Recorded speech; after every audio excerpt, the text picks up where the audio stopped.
All right.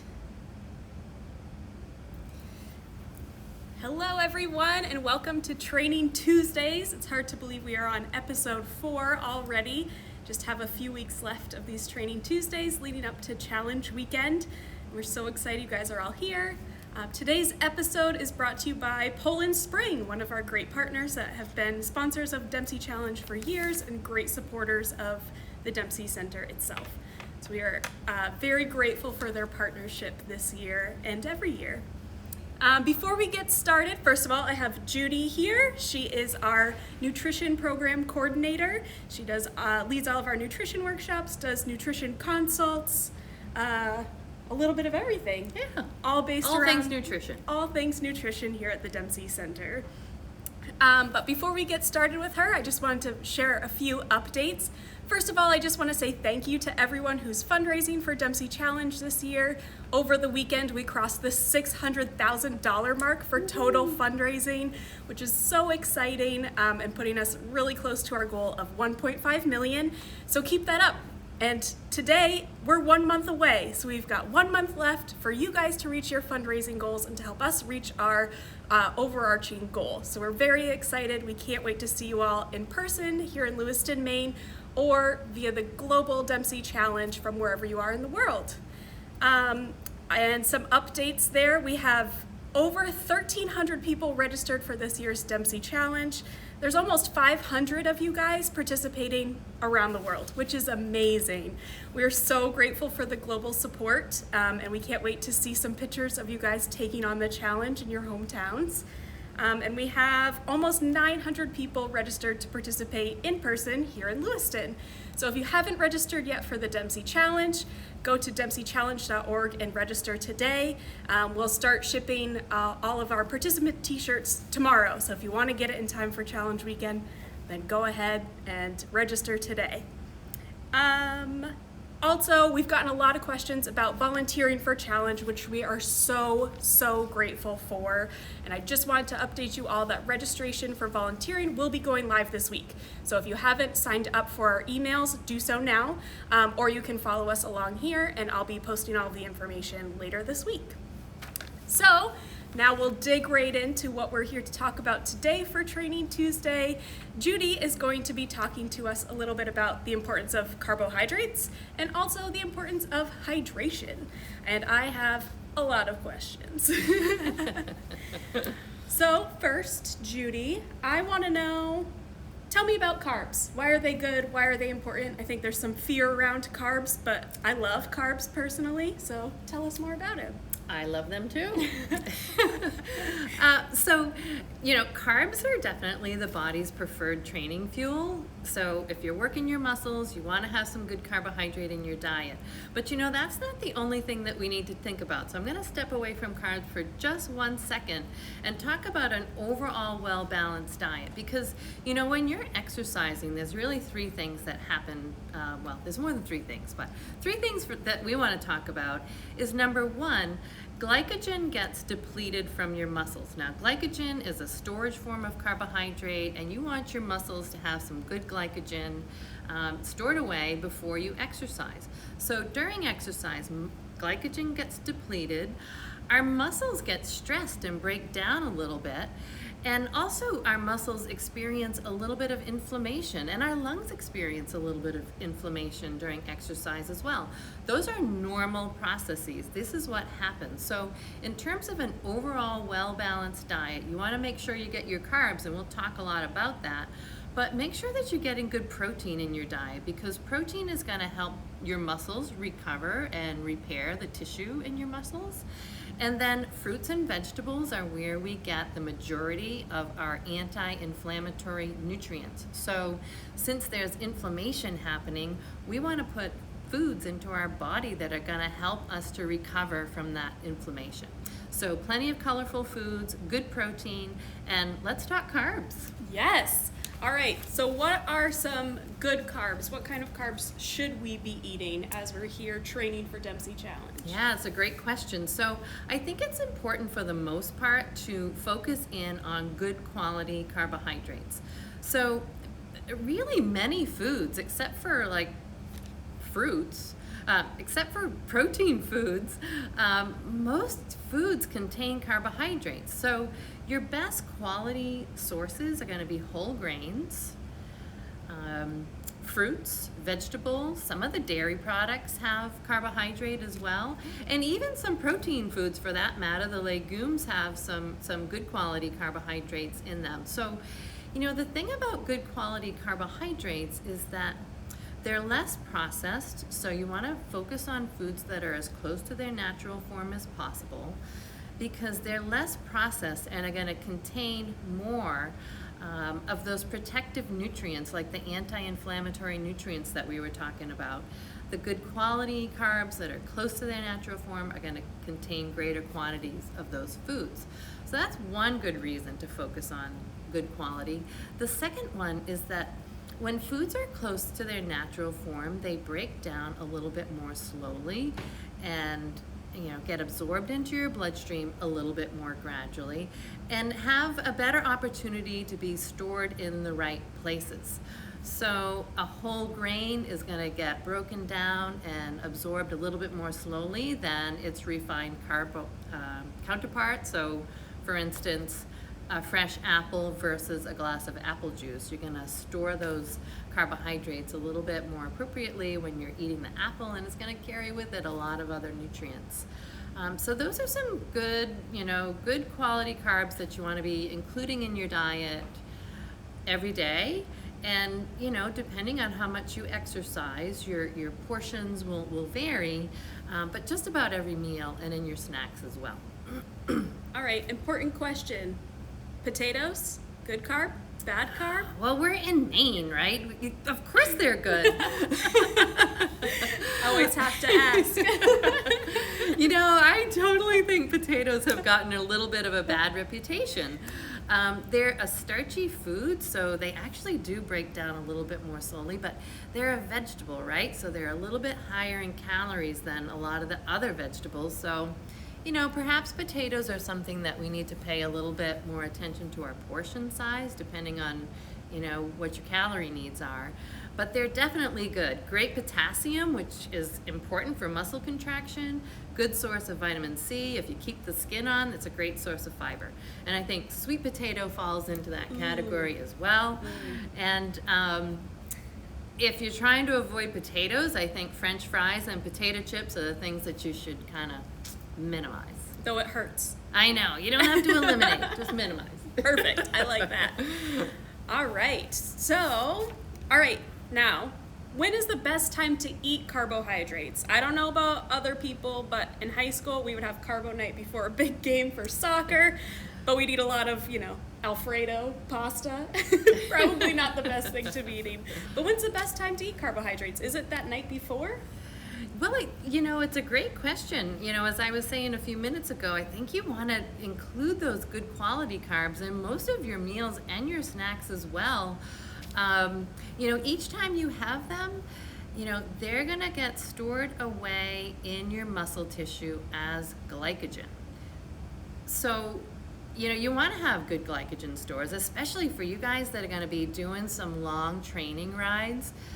Or longer runs than what you're used to. You want to have some good energy on board that's stored in your muscles. So depending on when you train or when your event is, that will sort of dictate when you want to have a big portion of carbohydrates. So, let's talk about Dempsey Challenge. The in-person rides and runs are going to start early in the morning. So that night before, and even as a bedtime snack, you want to have, some good quality carbs. You don't have to eat 2 big plates of pasta. Darn. I know.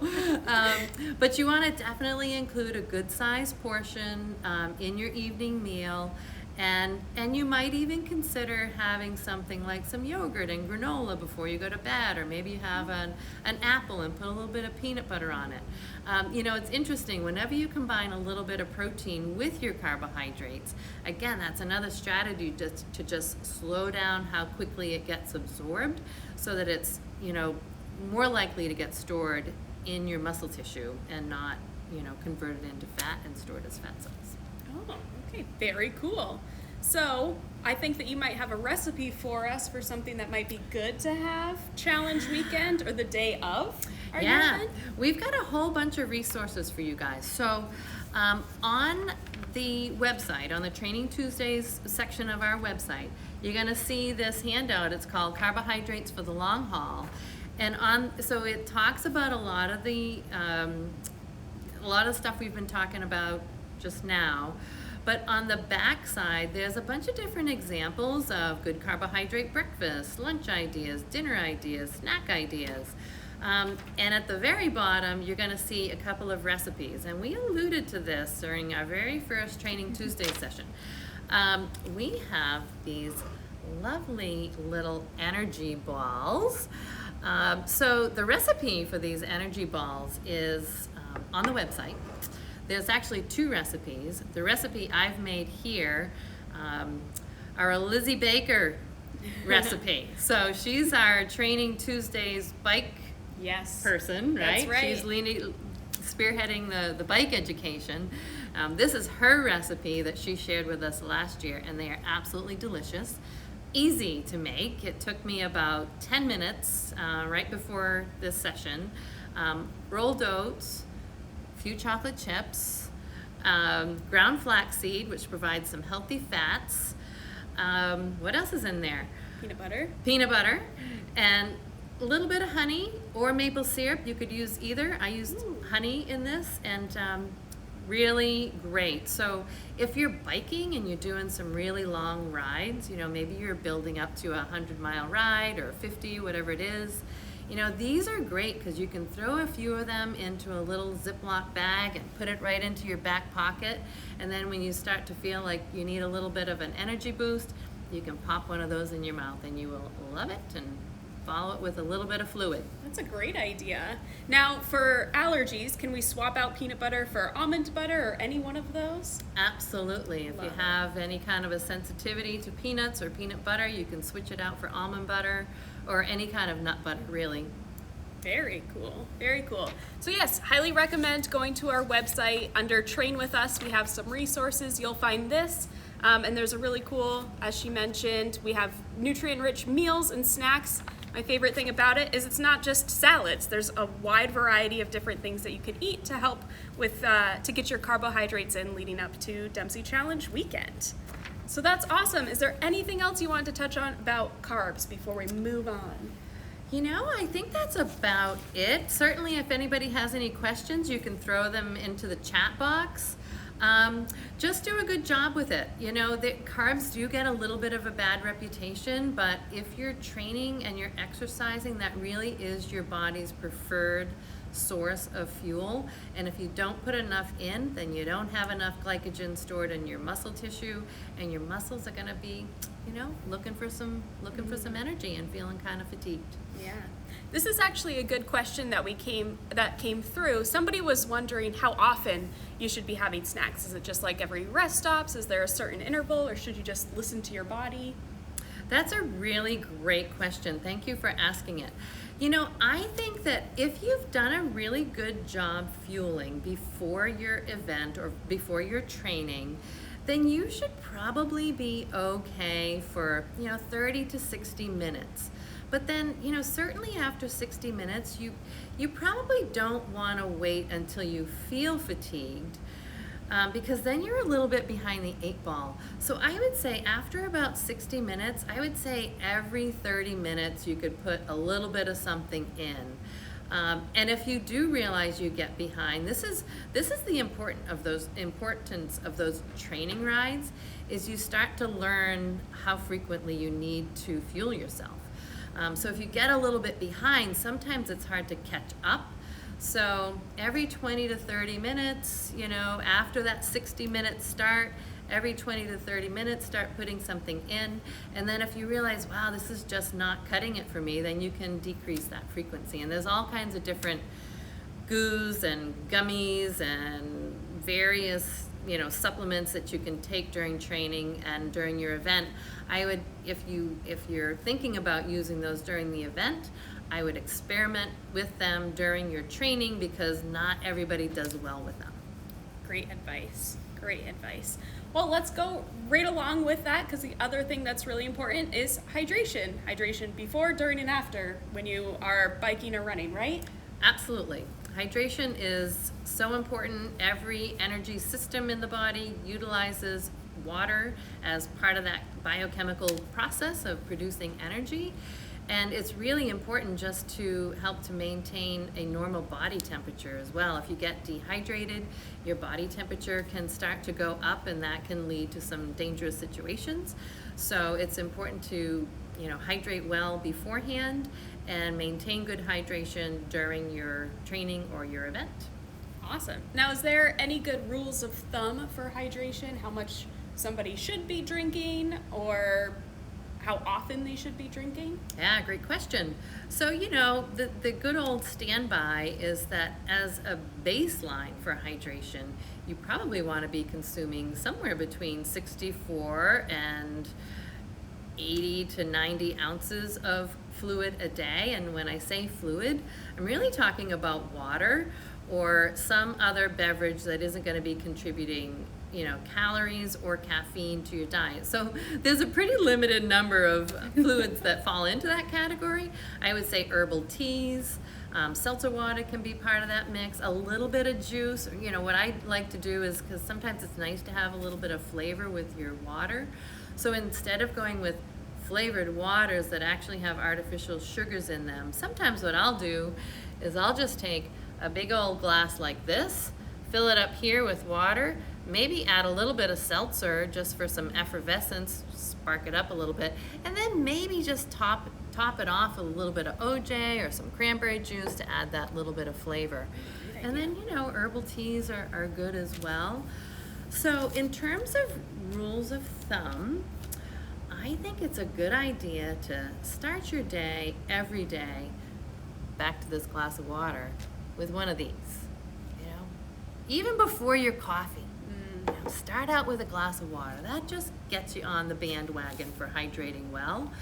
And then with your exercise, for every half hour of exercise, you probably want to add at least another 8 ounces of water. Oh, right. That's great advice. And going back to the seltzer water, as we mentioned, today's episode is sponsored by Poland Spring. I personally am a huge fan of their seltzer water. I love all their flavors. They have some fun ones. My favorite's triple berry. My husband loves white peach ginger, which is really good. No added sugar, and it's a great alternative to just plain still water if you're looking to spice it up a bit. Yeah, that sounds great. White peach ginger. Yeah, it's really good. It's really good. Anything else about hydration you wanted to touch on? The only thing I would say is that when you finish exercising, that's an important time to hydrate as well. So another, 16 ounces of water when you finish your training or your event is always a good strategy to just stay ahead of things. And if you're wondering, how do I really know, what I need for water? Because, those are very kind of blanket recommendations, and people come in all different shapes and sizes, right? So, people really do need different amounts of fluid. Keep an eye on your urine output. You should be urinating frequently throughout the day, and the color of your urine should be kind of a pale straw color. If it's a deeper color yellow and it sort of has a strong aroma to it, that's really good evidence that you're dehydrated and you want to step it up a little bit. I love it. I love it. My favorite tip for hydration is make sure you get a cup that you like. That's what I've found helps me drink more water. A good cup, a good water bottle. Love the Dempsey Challenge water bottle, so highly recommend. That's a great tip. Yeah. I love that. So what do I have for a good tip? Just sort of recognize, if you don't like it lukewarm, maybe you practice keeping your water in the refrigerator so it's cold when you drink it. Sometimes that can make a difference in how much people consume. Yeah, that's great. I love it. I'm just going to check here, see if we have any other questions. But yeah, Thank you guys so much. Judy, thank you so much for your time for all of this. This was wonderful. I truly appreciate it. Again, if you guys want to get any of the information we talked about, it's all on our website under Train With Us, under Resources, and we'll be back for more Training Tuesdays to give you more information about how to take care of your body while you're training and participating Dempsey Challenge weekend. Is there anything else you wanted to say? I think we're good. Awesome. I will not see you guys again before Dempsey Challenge weekend, so train well, eat well, and we'll look forward to seeing some of you there. Awesome. And just a quick little reminder here, if anybody is in the Lewiston, Maine area and is interested in participating in our in-person training rides, we will have our next one this Thursday, provided the weather's okay. We seem to be having some bad luck with weather, but just continue to follow us here on Instagram for updates, and you can register online at dempseychallenge.org. And if you have any questions, feel free to email us at info@dempseychallenge.org. Thank you all so much for your time. So long, everybody.